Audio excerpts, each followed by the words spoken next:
Lovely. Hi, everyone, and thank you for coming to our Mable webinar today.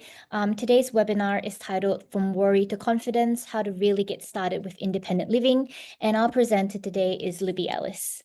Libby is Mable's Individualized Living Program Manager, and she'll be taking you through everything about independent living. Before I introduce you to Libby, I'd just like to do a quick acknowledgement of country. So we acknowledge the traditional custodians of country throughout Australia and recognise their continuing connection to land, waters, and culture. We pay our respects to their elders past, present, and emerging, and we extend that respect to Aboriginal and Torres Strait Islander people here today. Without further ado, I would like to introduce Libby. Hi, Libby. Hi, Kim. Thanks very much. Hi, everybody, and thanks for taking time out today to join me for this session. As Kim said, it's called From Worry to Confidence, How to Really Get Started with Independent Living. And before we kick into that, I also would like to acknowledge that I'm coming to you from the lands of the Palawa peoples in Lutruwita, Tasmania. And given Tasmania's history, really to acknowledge enduring, continuing connection to land, water, and culture. So yes, I'm the Individualised Living Program Manager here at Mable, and we're helping people to move forward in this really important area of creating a home of your own. And I'll tell you more about that later on. But this session is really focused on families as well as NDIS participants. We're going to be sharing, or I'm going to be sharing, ideas that you can use right now to get started with independent living. However, whatever your perspective today, we really hope that you'll be able to take away some ideas that can support people who are wanting to explore independent living.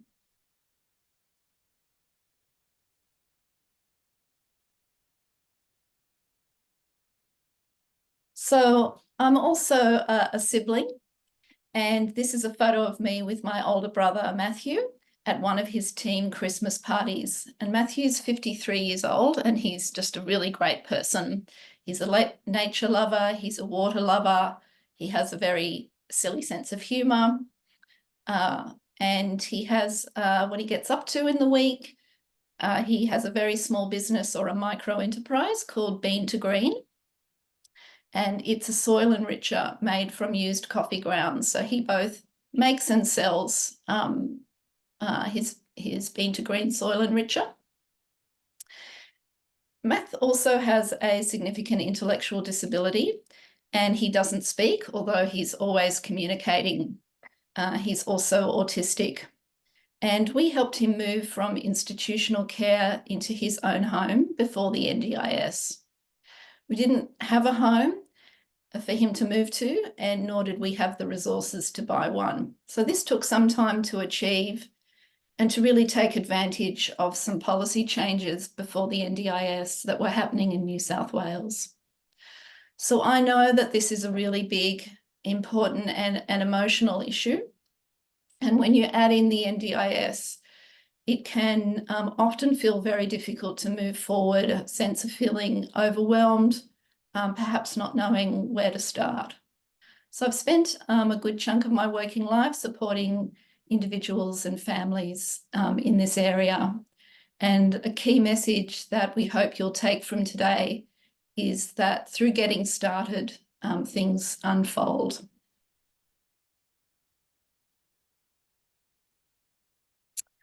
So Matthew has now lived for quite some time with non-disabled people who are his supportive housemates. They provide him with companionship, with overnight safety, and with help in maintaining his home and his garden. And as I mentioned, I call them supportive housemates. And this is a photo of Matthew together with his current housemates, and that's Aaron and Jen. And Aaron is a support worker, and Jen is a teacher.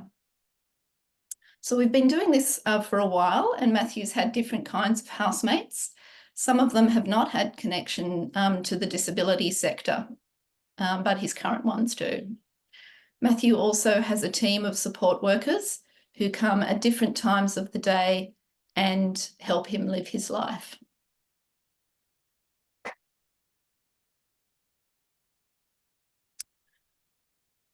So this is a really good segue into the first thing on our list, on our Getting Started with Independent Living list. And I've called this Getting Your Ideas Together Outside of the Funding Buckets. So if you're trying to work out independent living in the NDIS, it can feel, really complex and overwhelming. There's a stack load of 3-letter acronyms in this area, and you've probably heard of them. There's SIL, there's SDA, ILO, MTA, and STA. So hearing about them is one thing, understanding what they mean is a whole other thing. So if you manage to find out what they stand for, it's even harder to answer the question, well, like, what are the actual possibilities for me? I'm going to this information because I'm trying to find out what could be happening for me, what could work for me. And it's quite difficult to understand that through reading the information. I guess the complexity is also about the fact that access to affordable and accessible housing in Australia is a real barrier. So the majority of NDIS participants are going to need to source their housing, find their housing the way all Australians do. That's either through private rental, through social housing, or through home ownership. So answering this question, what is right for me? It can be really, really challenging. And funding and understanding the criteria around different funding is really critical. So don't get me wrong, I'm not saying funding isn't important. And knowing the acronyms and the criteria and the guidelines around them is really important. But if we start there, it might not be the most helpful place. Funding's definitely an enabler, but it's really not a descriptor of the possibilities or the model that is right for you. And often systems and funding around housing options can lead us into conflict as family members or individuals with a disability. The conflict is about what we desire, what's in our hearts, what we want, and what appears realistic or what we think we can get. So right now we wanted to share some ideas with you through some videos. And the idea of the videos is that they might confirm some ideas that you already have. So this is about sparking your ideas, getting your ideas together outside of the funding buckets. So perhaps the videos might confirm some ideas that you already have, or they might trigger some new ideas. So as we go through them, please take note of things that interest you, that you feel curious about.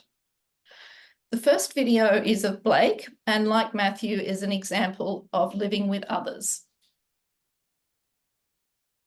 Hi, I'm Carissa, Blake's sister.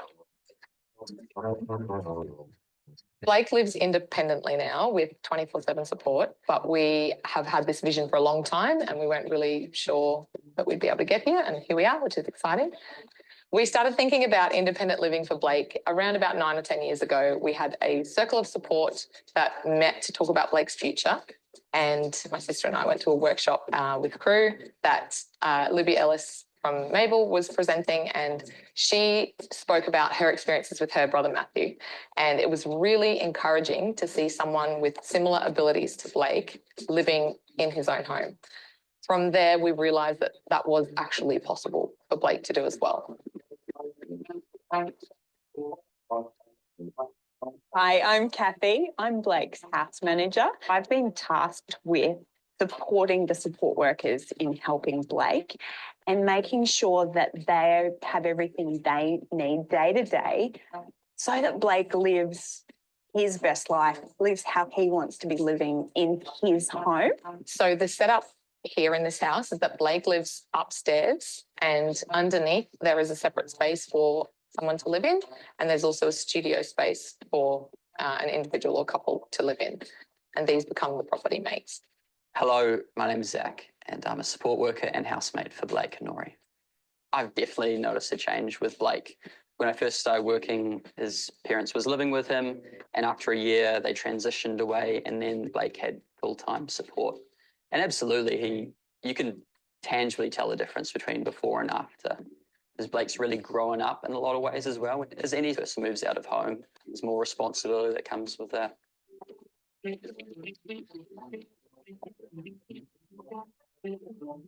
So there's a property mates dinner here. Blake is hosting it tonight. The lovely thing here is we do have a team. We've built a team around Blake, his circle of support, his family, and the people that are here on the property, as well as his support mates.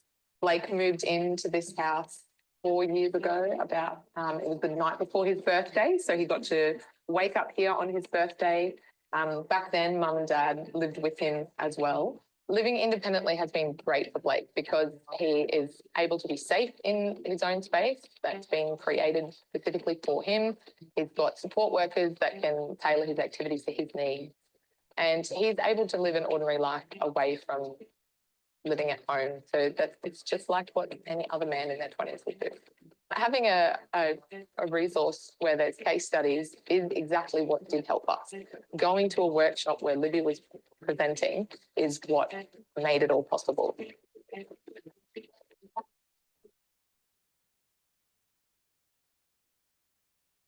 Okay, so next we're going to see Kara's story. And this is an example of Kara lives on her own. So this is an example of living really safely and really successfully in your own home.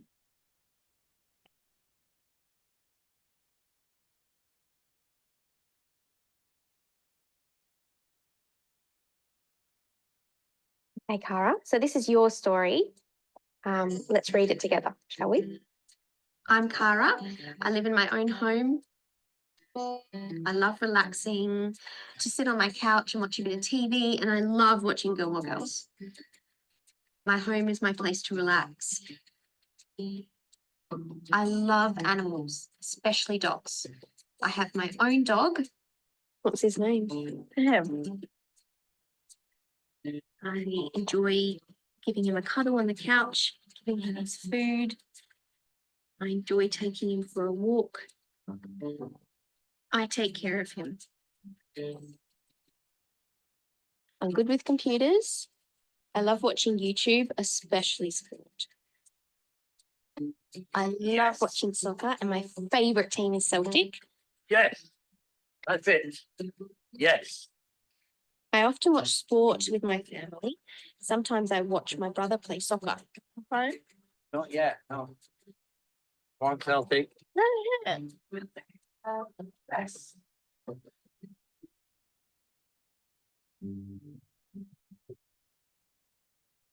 Hi, Cara. Hi. How are you doing at home today? What's going on? I enjoy spending time with my friends and my family. I love jokes and I love having a laugh and painting, doing arts and crafts and drawing on my paper. I choose where I want to go. I often visit Officeworks and the news agency. I love buying paper, pens, stationery, pictures, and I love brochures.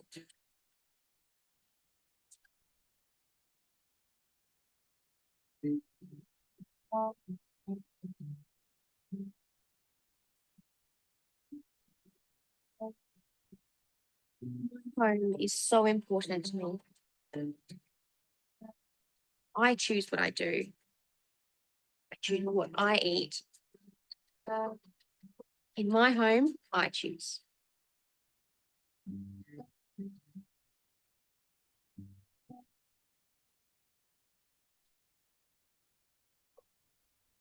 And then just lastly, we've got Sam. And Sam lives in Specialist Disability Accommodation, or SDA.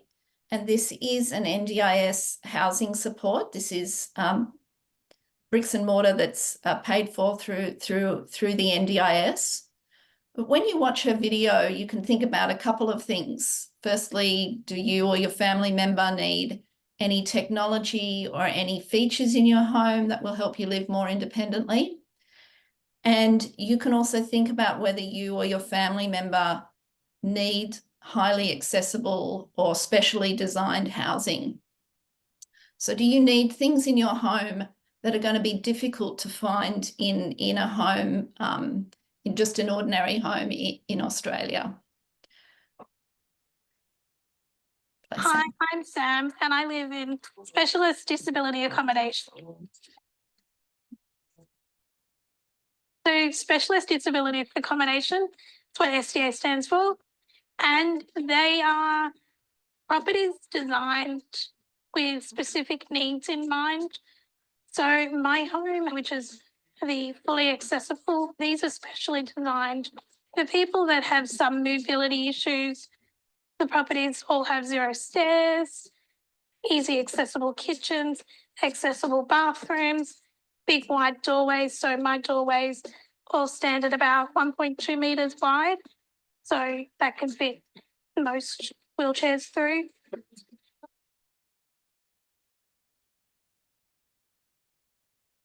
Hi, I'm Sam, and I live in...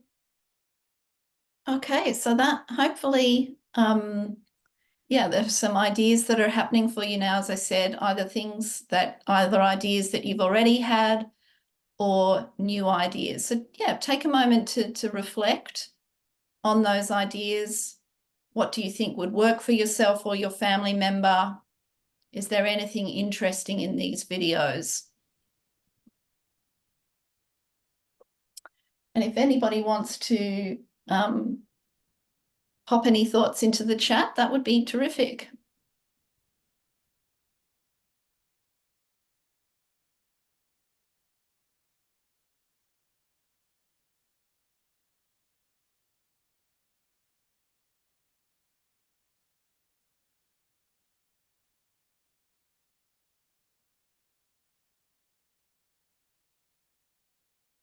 Okay, so the next thing that's important to do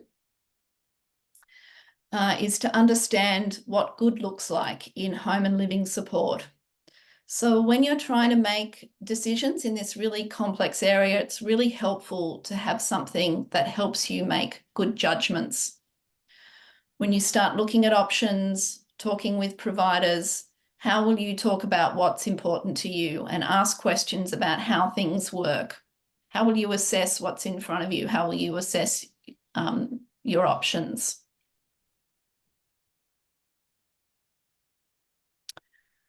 So the good news is that there's a piece of absolutely fantastic research that started more than 15 years ago that does just that for us, and absolutely use it in our practice here at Mable Home and Living Consultancy.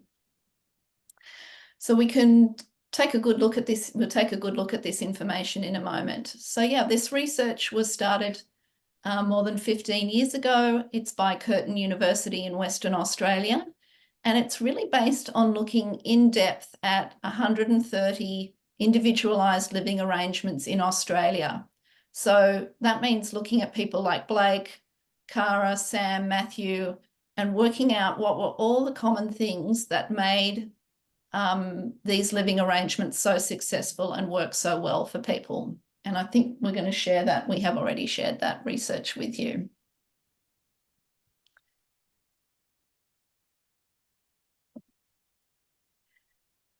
So the first common theme I've called it's my home. So this is about the person having security in their living arrangement. This means that they can't be moved from the home by somebody else without their approval. This is also about people not ending up being overly restricted in their home, or that all their responsibilities are done by somebody else.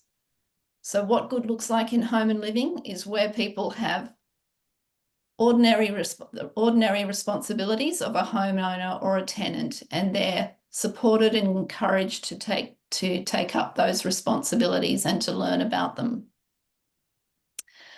The next theme is called, I've called it, it's shaped by me. This means that how support will look hasn't been designed before the person arrives. It also means that standardized or imagined risks aren't just imposed upon people, and instead we're going to take a little bit of a closer look at this in a moment, but I've called it a personalised look at risks and safeguards. So that is, we think about Blake, we think about Cara, and all of the things that might be a bit tricky in their life, and how we might manage or mitigate those risks, as opposed to just coming with a big list of things already designed. In this theme, this is also about, not having options imposed upon you. This is not about saying you have to live alone, especially if you don't have adequate support and ending up being lonely and vulnerable. And it also isn't about grouping people together who don't want to live together. The next theme is about choice and flexibility, and this is called the separation of housing and support. So who owns the home and who is providing the support become really important questions to ask when you're looking at options. And they really shouldn't be provided by the one organisation. And lots of reviews and reports have made that a suggestion, that it should be mandatory, it should be expected that there are two different kinds of organisations that are involved here. One might be the landlord or the owner, and the other is the support provider. So this means that if you don't like your home and want to move, you can take your support with you. And if you like your home but don't like who is supporting you, you can change that. And the last thing from this research is I've called it Life Outside of Home Grows Too, or the life and identity of the individual grows. So my identity balloons, life is getting better for me. So you can really use this list to investigate and understand the options that may be presented to you.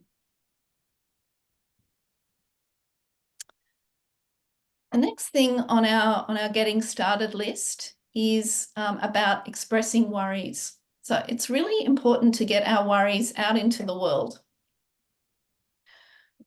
When worries stay unspoken, they can stop us from moving forward. They go round and round in our heads and end up acting as barriers to moving forward.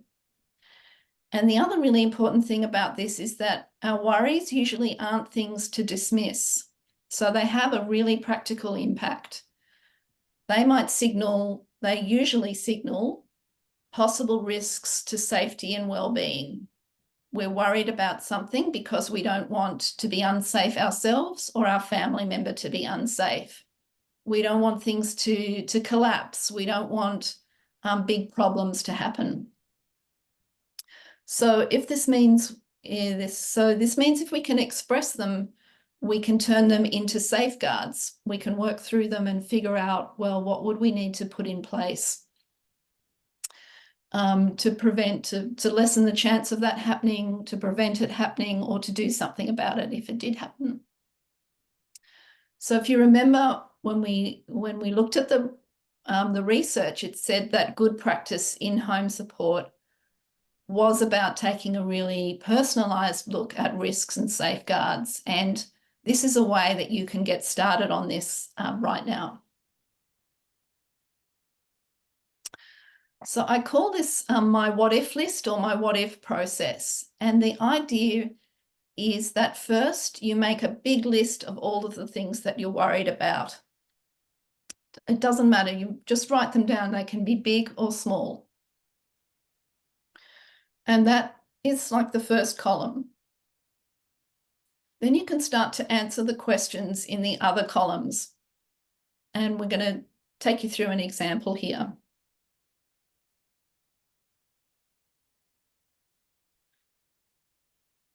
So this is about Kira forgetting her house keys. So it's what if Kira forgets her house keys?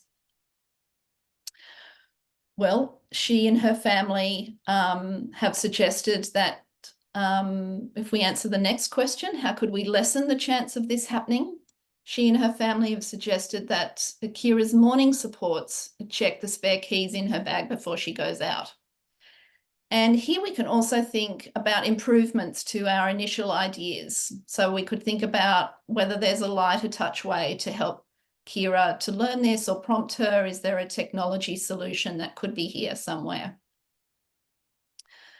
So if that failed, the next question is about what is the backup plan? And we've got a couple of ideas here. One is that the friendly neighbour is given a heads up because they're around a lot of the time and Kira can go to them if she has a problem. And the other is that there's a spare key in a lockbox. And then the last column is really thinking about the NDIS. And while we know that things absolutely need to go through a process before NDIS agrees to fund them, this is a way to start connecting your ideas to a home and living goal. So this is where you can start identifying things that may need to be further assessed or further investigated by supporting allied health professionals as part of evidence. This is especially the case if there are some really major risks that we've identified that we really want to be thoroughly assessed, thoroughly documented, and a plan created for them. So in this box, we had one idea, which is because it's usually Kira's parents who support her in the mornings, but in her own place, that support's going to need to be replaced. So the thinking here is that Kira could learn to check her things with some tools and someone to help her learn about that. That's how the NDIS could help. If anybody's got any thoughts about yourself or your family member or any other thoughts about a way of thinking through this, we'd love to hear from you again in the chat. And then just lastly, we've got a much bigger problem. As I said, the what ifs can be big and small. The point is to start listing them out and thinking through them. So our final one there is that what happens if the housemate suddenly leaves? So certainly in Blake's situation and in my brother's situation, we've got an idea of what would happen. We've got some things in place if that happens, and sometimes, unfortunately, it has happened.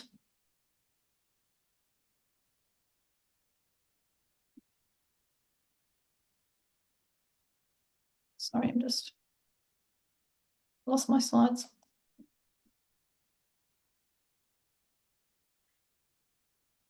So our next actually and last idea, getting started idea for today is called Unpacking 24/7 Support. And when we say somebody needs 24/7 support, we're usually meaning that they need access to some kind of support around the clock. But what we can get caught in is thinking that this needs to be a person available all the time. And it could be very important to have people available. Hopefully you've seen that in Blake's video, in Kara's story, in Matthew's story. Really important to have people available. But also hopefully you've seen that those people could be different kinds of supportive relationships on top of support workers. So this is what we mean by unpacking 24/7 support. There's also a really good reason for thinking about this, and that is that the NDIA will want to see that this has been considered.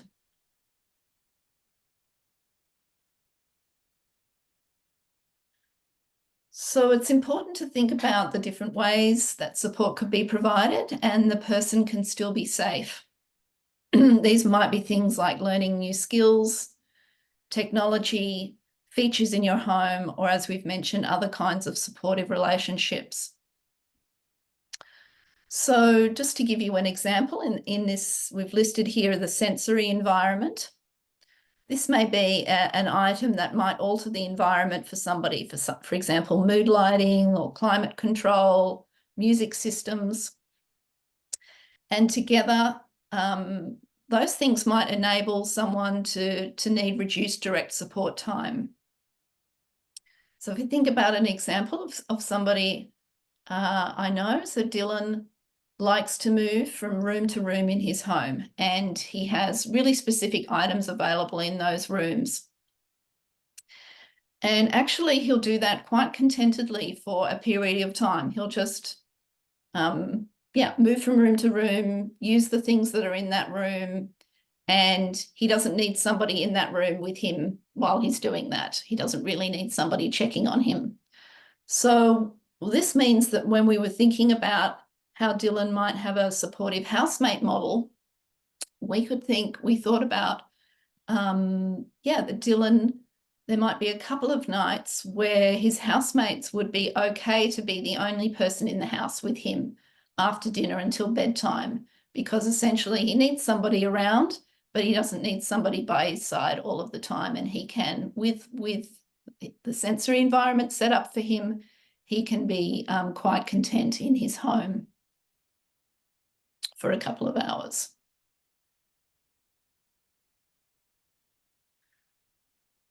So we've got a great article in the Mable library. We've got some really good articles in the Mable library, actually, that take you through some of these steps. But this one is about, just some of those questions that you could work through with a trusted person that help you think about how to describe your home and living support needs.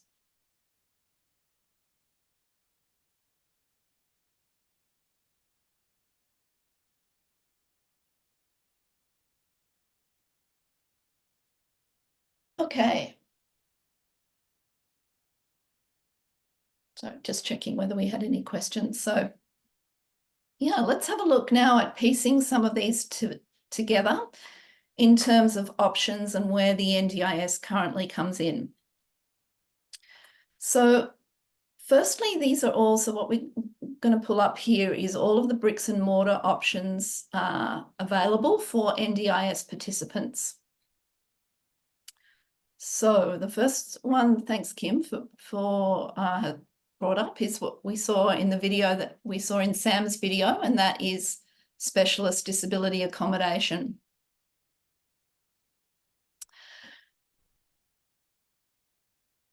The next is what we call, sorry, I've lost the slides again. Non-SDA supported accommodation. So this is where housing and support are offered together. And we might hear this being called a SIL home, for example. And then, as I mentioned, there are the other options for housing for NDIS participants mirror the options that all Australians have. So there's social housing, there's private rental, there's being in your own home, so we saw with Cara, living in somebody else's home,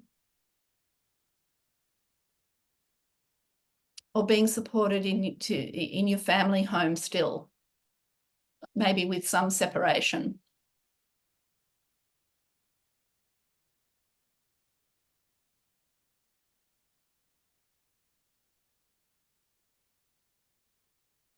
So the work that we've talked about is so far in the webinar, with doing things like mapping out the support a person needs, looking at 24/7 support needs, investigating the what ifs, the risks and safeguards. This all helps us to think about what is the right NDIS support to live in your home. And at the moment, this could be three things. This could be supported independent living, individualised living options, and sometimes in your core budget, assistance with daily living. Then there are also other supports that could be things like assistive technology or capacity building supports. And I've mentioned a couple of examples of capacity building supports today. So Kira might need somebody who can help develop ways that she can learn those safety skills. And I also talked about perhaps needing some assessments by an allied health team, by an OT, for example, to detail the supports a person needs.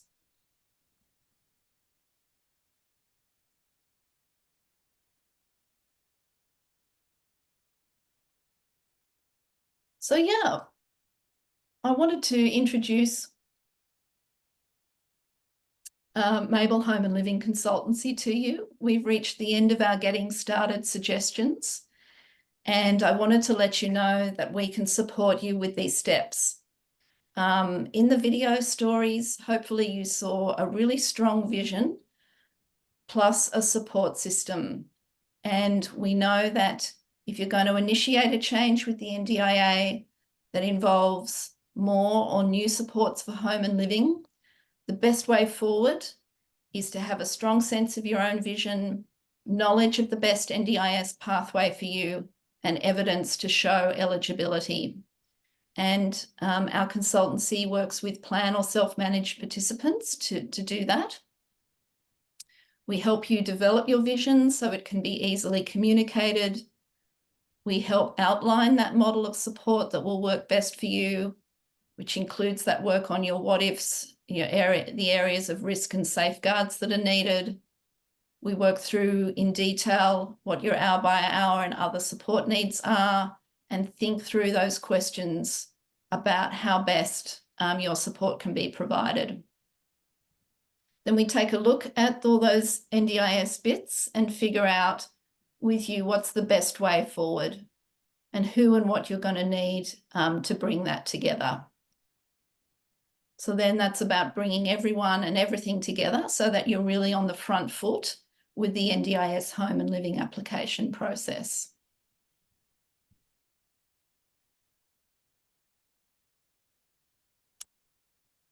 And you can get in touch with us a couple of ways. So here's the email. It's homeandliving@mable.com.au.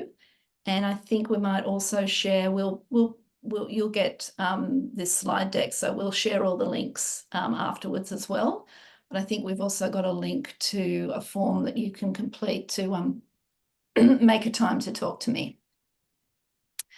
And if you're here because you're working with someone who's thinking about independent living, please get in touch with me to find out more about how we can help. Well, thanks very much, and hopefully we might have some time now for some questions.